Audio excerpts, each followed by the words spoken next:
श्री नवनाथ भागतसार कथामृत अध्याय 34। वीरभद्रास सजीव केले। मच्छिंद्रनाथाने त्रिविक्रम राजाचा देह सोडला। अडभंग कथा। रेवणनाथ जन्मकथा। युद्धामध्ये वीरभद्र जळल्यानंतर शंकर शोक करीत बसले। ही गोष्ट गोरक्षनाथाच्या लक्षात येताच त्याचे अंतकरण द्रवून गेले।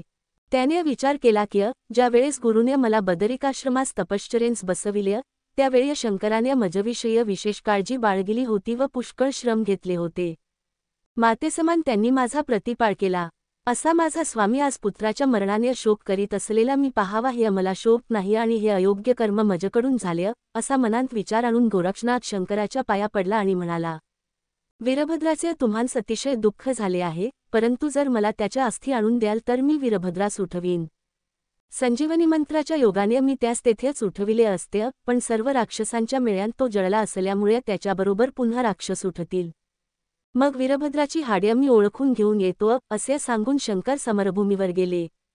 जी हाडे शिवनामस्मरण करतील ती वीरभद्राची हाडे असे ओळखून गोरक्षनाथाजवळ आणली। मग गोरक्षनाथाने संजीवनी मंत्र सिद्ध करून वीरभद्रावर भस्म टाकताच वीरभद्र उठून धनुष्यबाणाची चौकशी करू लागला व म्हणू लागला की आता राक्षसांचा संहार करून शेवटी गोरक्षनासही यमपुरीस पाठवून देतो। तेव्हा शंकराने त्यास म्हटले, आता व्यर्थ बोलू नका। नंतर त्यास संपूर्ण मजकूर निवेदन केला आणि त्याची व गोरक्षनाथाची मैत्री करून दिली। इतक्यांत वायुचक्रीय भ्रमत असलेले 72,84,00,000 लक्ष शिवगण गोरक्षनाथास नमस्कार करून परत कैलासास गेले। मग गोरक्षनाथही मच्छिंद्राचे शरीर घेऊन शिवालयात आला। इकडे त्रिविक्रमराजा मच्छिंद्रनाथ राजविलासांत निमग्न झाला होता। एके दिवशी तो नित्यनेमाप्रमाणे दर्शनाकरिता शिवालयात गेला असता गोरक्षनाथ मच्छिंद्रनाथाच्या शरीराचे तुकडे जवळ घेऊन बसलेला दिसला। तेव्हा त्यास राजा प्रीतीने भेटला। मग राजाने सर्व वृत्तांत विचारल्यावरून गोरक्षनाथाने त्यास झालेला वृत्तांत निवेदन केला। तो ऐकून त्यास तळमळ लागली। त्याने गोरक्षनाथास सांगितले की कान्ह्य दिवस असाच धीर धरून राहा। धर्मनाथास राज्यावर बसवून मग मी येतो असे सांगून तो राजवाड्यात गेला। त्याने लागलेल्या गोष्टींविषयी प्रधानाचा विचार घेऊन एका सुमुहूर्तावर धर्मनाथास राज्याभिषेक केला। त्या उत्सवसमयी याचकांस विपुल धन देऊन संतुष्ट केले। पुढे 1 महिन्यानंतर एके दिवशी त्रिविक्रमराजाच्या शरीरांतून निघून मच्छिंद्रनाथ शिवालयात ठेवलेल्या आपल्या देहांत गेले।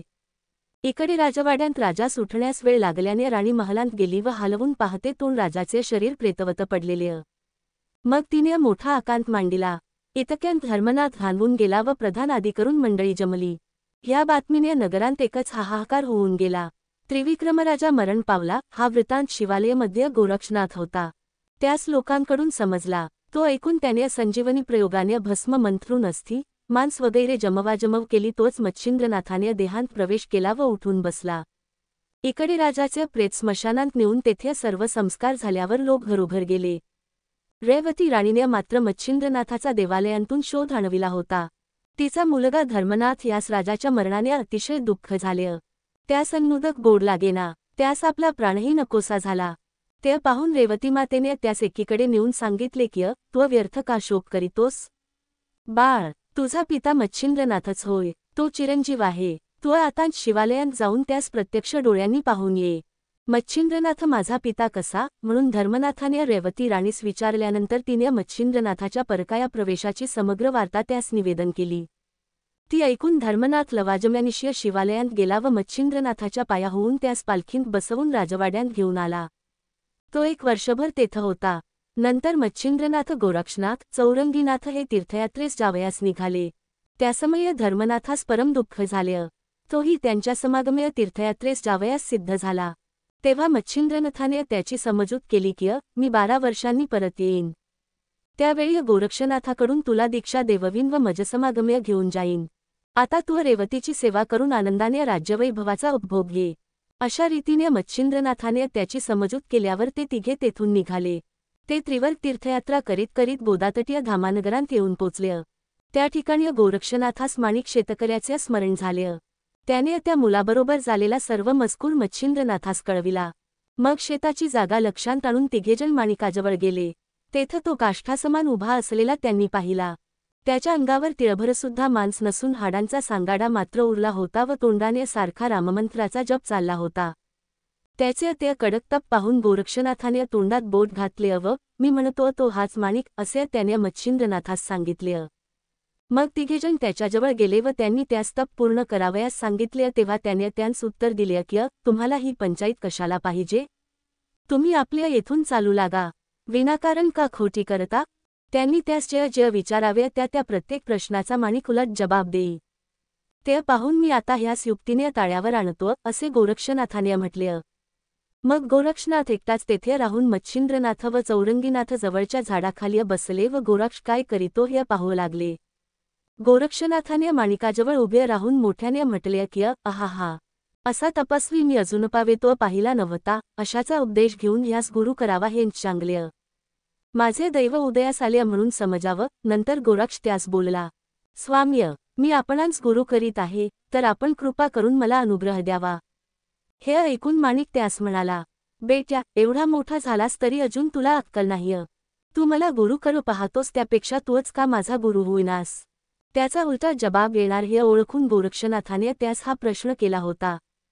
त्याप्रमाणे उत्तर ऐकताच गोरक्षनाथाने त्यास मंत्रोपदेश केला. त्यामुळे तो त्रिकाळज्ञानी सोडून गोरक्षनाथाच्या पाया पडला. तेव्हा गोरक्षनाथाने शक्तिप्रयोग मंत्रून गोरक्षाने त्यास हाती धरून मच्छिंद्रनाथाकडे नेले. त्यांनी त्याचा विचित्र स्वभाव पाहून त्याचे नाव अंडभंग असे ठेवले व त्यास नाथदीक्षा देऊन ते चौघे मार्गस्थ झाले. वाटेत गोरक्षनाथाने अडभंगास सकल विद्यांत निपुण केले. नंतर तीर्थयात्रा करीत 12 वर्षांनी प्रयागास आले. त्यावेळेस धर्मनाथ राजास पुत्र झाला असून त्यांचे नाव त्रिविक्रम असं ठेविले होते. हे चौघे गावांत आल्याची बातमी धर्मनाथास समजांच तो त्यास सामोरा जाऊन राजवाड्यात घेऊन गेला. धर्मनाथाने आपल्या मुलास राज्यावर बसवून आपण योगदीक्षा घेण्याचा निश्चय केला. माघ महिन्यांतील पुण्यतिथ द्वितीया, जिला धर्मबीज असे म्हणतात, त्या दिवशी गोरक्षनाथाने धर्मनाथास अनुग्रह देऊन दीक्षा दिली. त्यावेळेस सर्व देव बोलाविले होते. नगरवासी लोकांचाही मोठा मेळा जमला होता. सर्वजण प्रसाद घेऊन आनंदाने आपापल्या स्थानी गेले. दरसाल असाच उत्सव होऊन प्रसाद मिळावा अशी देवांसुद्धा सर्वांनी आपली इच्छा दर्शविली. मग धर्मनाथ बीजेचा उत्सव प्रतिवर्षीय करण्याची गोरक्षाने त्रिविक्रमास आज्ञा दिली. तेव्हा सर्वांस आनंद झाला व दरसाल या दिवशी उत्सव होऊ लागला.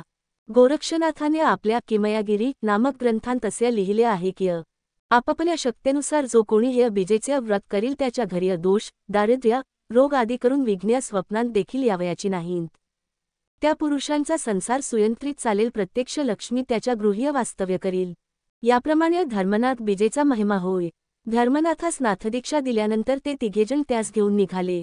त्यांनी तीर्थ फिरत फिरत बदरिकाश्रमास जाऊन धर्मनाथास शंकराच्या पायांवर घातले व त्यास त्याच्या स्वाधीन करून तपश्चर्येस बसविले. नंतर 12 वर्षांनी परत येऊ असे सांगून तो तिघेजण तीर्थयात्रा करण्यास गेले व मुदत भरताच ते पुन्हा बदरिकाश्रमास गेले. मग तेथे मोठ्या थाटाने मावंदे केले.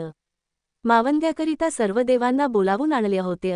मावदे झाल्यावर सर्व देव वर देऊन निघून गेले व मच्छिंद्रनाथ, गोरक्षनाथ, चौरंगीनाथ, अडभंगनाथ व धर्मनाथ असे 5 जण तीर्थयात्रेस गेले. ब्रह्मादेवाच्या वीर्यापासून पूर्वी 88 सहस्त्र ऋषी उत्पन्न झाले. त्याचवेळी असे थोडेसे रेत पृथ्वीवर रेवा नदीच्या तीरी पडल्याने समसनारायणाने संचार केला. तेव्हा पुतळा निर्माण झाला. ते मूल सूर्यासारखे दैदिप्यमान दिसू लागले. जन्म होताच त्याने एकसारखा रडण्याचा सपाटा चालविला. त्याच संधीस सहन सारुख या नावाचा एक कुणबी पाणी आणावयास नदीवर गेला होता. त्याने ते मूल रेतीत रडत पडलेले पाहिले तेव्हा त्याचे हृदय कळवळले.